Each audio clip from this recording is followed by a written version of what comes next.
Hey guys, what's up? Welcome back to another episode of Shoots with Coops, and today we are talking about digicams, CCD sensors, and are these the short-term solution to the film supply issue and rising price issue? Let's dive into it. So we're going back, guys, to the 2001 to 2008 period of camera technology here, guys, where a lot of cameras prior to CMOS sensors were all implementing CCD sensors. There were a lot of APS-C and APS-H size camera sensors and even smaller sensors, significantly smaller sensors than that could be found in these little digicams. And people still argue to this day that CCD sensors seem to produce at lower ISOs, better color rendition, more pleasing noise pattern, and more akin to slide film than today's modern CMOS sensors. These old sensors do have limited capabilities, pretty much in terms of high ISO performance, ISO range, and dynamic range especially as well. They are not extremely capable machines by today's standards. But these days, with film prices being what they are and film shortages being what they are, people are still looking for that retro look and something to scratch that itch when they either can't afford film or can't get their hands on film. Hence, we've seen this very rising popularity so far in digicams. Now, in case you're asking yourself, what is a digicam? Technically, this is a digicam. We're talking about very small, compact point and shoots. This is my wife's from when she was young. This is a old Nikon Coolpix. This one actually does have a decent megapixel count, but there's a lot of little cameras like this that all use older CCD style sensors.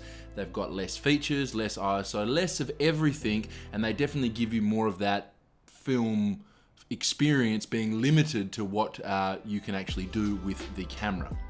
But today I've gone for something a little bit different. Let me introduce you guys to the Nikon D200. Now, this camera came out in November of 2005, and it does have a CCD sensor. This was actually, if I'm not mistaken, the last Nikon camera to have a CCD sensor before they moved to CMOS. Because in the mid-2000s, guys, when CMOS sensors became cheaper to produce, they started to replace CCD camera sensors because generally it was found they did have, better technology, better capabilities, and now that we could make them cheaper, CCDs fell by the wayside. But this camera here, this was not the flagship. Nikon D2 was the flagship at the time. This was the professional prosumer camera underneath that. It has an ISO range of 100 to 1600. It does 5 frames a second. It is a DX or crop sensor camera body. It has 11 autofocus points, and more importantly, it has a 10.1 megapixel CCD sensor. Essentially, I look at this camera as a digital version of my Nikon F6. It's very similar, the body's very similar minus the screen on the back, but it's very similar in handling and ergonomics and button placement to my Nikon F6. So what I've bought here is my film shortage camera. Nothing's ever going to replace me shooting film, but with becoming more expensive and harder to get your hands on and a lot of people shooting less, a camera with a decent CCD sensor to produce some amazing colors, which we'll get into in a sec, is definitely going to alleviate the costs associated with shooting film non-stop when I can get a similar experience color-wise, tonality-wise, using this sort of a camera. Now, CCD sensors, like we spoke about earlier, are known for having more of a slide film-esque and filmic look to them, and especially the noise pattern. People will tell you on a regular that the noise, grain, but high ISO and noise patterns you see off CCD sensors much more resemble or are akin to the grain that you actually see on film. Unlike the noise you see on modern CMOS sensors is not very attractive, it is actually quite pleasing to look at on these older CCD cameras and does do a pretty good job of replicating film grain. This is why the Leica M9 and to some lesser extent the Leica M8 are definitely still highly praised cameras because of that 18 megapixel CCD sensor inside the M9, the beautiful colors, the sensor made by Kodak, the CCD sensor made by Kodak that was designed around the Kodachrome stock. Still to this day, people will tell you how well they will sing the praises of the M9, not its capabilities, but its color output and what you can do with that camera. And I've always wanted to try that camera as well, but I just feel like for the price of a Leica M9, the juice just isn't worth the squeeze in buying one and the costs associated with potentially having to repair the sensor. So I thought I would try this. I picked up the Nikon D200 with a very, very cheap 24 to 70 variable aperture D series lens for $150. Nothing, barely anything. You get it even cheaper if you're lucky and find it just body only. So here's what I was thinking. Take this limited camera, 10 megapixel CCD sensor. I'm going to use my Voigtlander 58mm lens, which is going to give me roughly a 85 equivalent. Manual focus, great, more of a film experience. And then also my Nikon 35 1.8 G series lens, which will end up being a 50mm, and I'll go out and I've got a 50 and an 85 and we'll do some experiments and see what sort of color we can produce, what we can do with this camera. So first I went for a small walk around my neighborhood. I took the dogs, I shot a few things. I went out at about 5:30, 5:45 at night. Then we had some nice golden light, so I could very much, test the sort of colors we could get out of this camera. And just walked around and snapped away. Nothing major here, just wanted to test what the camera can do.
Then the next morning, me and the boys loaded up and we went for our little early morning walk with the dogs, and this is what we shot.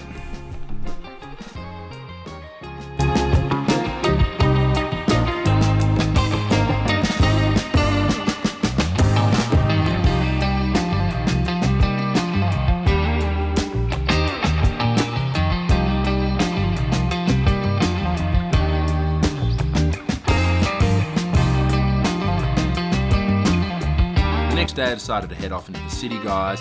It was an overcast day, so my plan was to shoot everything with black and white in mind, convert it all to black and white in Lightroom, and push the ISO to its max limits between 800 and 1600. The ISO does max out at 1600 on this camera. There is a high or push feature. I haven't bothered checking that yet because I'm sure it will be garbage. But I was using ISOs between 800 and 1600 to try and get some real grainy images and see how close the noise pattern resembles film.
after I went through all those files I shot, guys, and I have to say, converting these 10 megapixel CCD sensor files to black and white and shooting at 800 to 1600 ISO is magic.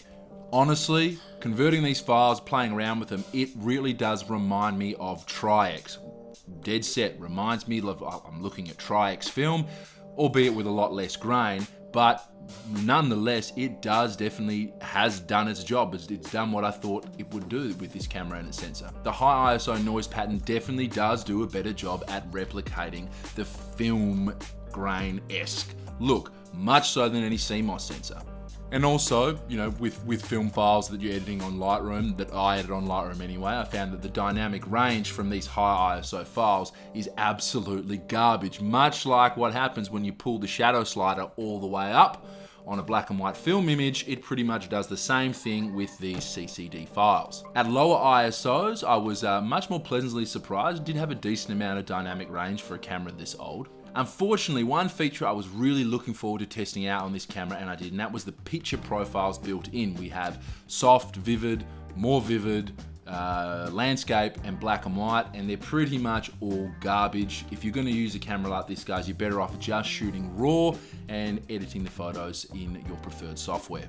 But these RAW files are great, guys. I use a bunch of profiles from a company called the Archetype Process. Now, these are film designed camera profiles for Lightroom, and I think they do. I've been using them for years. They are very expensive, but they do a fantastic job of making digital files look a bit more like film color wise. So I've been using a preset which uses Portrait 800 that I muck around with a lot of the time, and the files coming out of it look fantastic. The colors, as you guys would have seen from some of the images, look fantastic. One thing it does remind me of is the Fujifilm X-Trans sensor.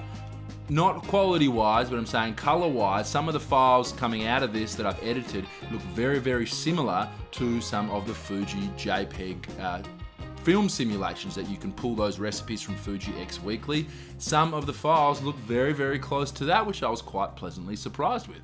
But with a bunch of basic adjustments, guys, you definitely can still get those sort of film colors that CCD sensors are known for with little adjustments. And although we only have 10 megapixels, it is more than enough for social media. I feel like the files that are coming off this, I'd be more than happy making an A4 to A3 size print and be very happy looking at it without much loss of detail or resolution.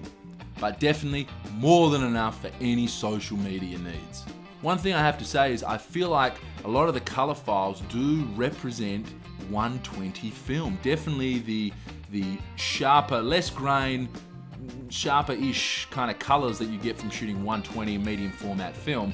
Not the depth of field, unfortunately, you know, with APS-C sensor here, but color-wise, and I actually cropped a lot of these images to a 4:3 aspect ratio to kind of mimic the, 6:5 or 6:7-ish ratio. And there's a couple photos that I'm be looking at, and I'm kind of going, I reckon you put this on Instagram, people would be hard pressed to tell the difference, or even be able to tell any difference between a film photo of the same picture and this digital file. They're pretty clean. So for $150, guys, there's so much fun that can be had with these older cameras. Now, if you're lucky enough to be a Nikon or a Canon shooter, then these sorts of bodies are in abundance everywhere. Unfortunately, you're limited to the more fixed lens type cameras if you're looking at old Fujifilm cameras, old Olympus cameras, but there's a lot of fun to be had with these older CCD and Digicams at the moment.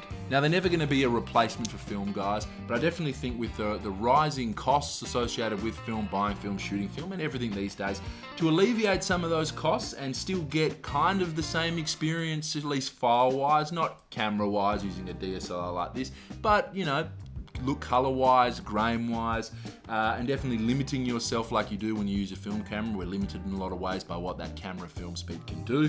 You can do the same sort of thing with these cameras. The camera here has a really small CF card in it, so I can only take X amount, very minimal amount of photos before the card fills up, and it's very difficult to unload all the files off this camera.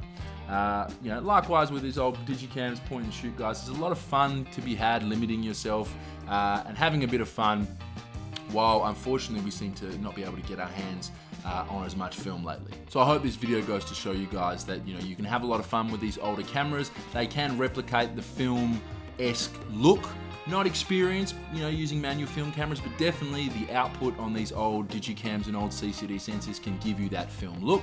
You can have a lot of fun doing it, and it can help get you through this tough time we are having right now with film prices and film shortages. Now, quick plug-in, guys. If you want to support the channel and you like every of these videos you see here, I have started back up my camera strap company. Now, 35strapco.com.au, you guys can head over to the website. Several products available at the moment, and if you want to support the channel, getting me to make you a handmade leather camera strap is definitely the best way to go about that. You guys get something in return. It's not just like a Patreon buy me a coffee type thing. If you're in the market for a new camera strap, please jump over. I'll leave a link to the website down below. So thanks for watching, guys. I hope you enjoyed this episode, and I'll see you in the next one.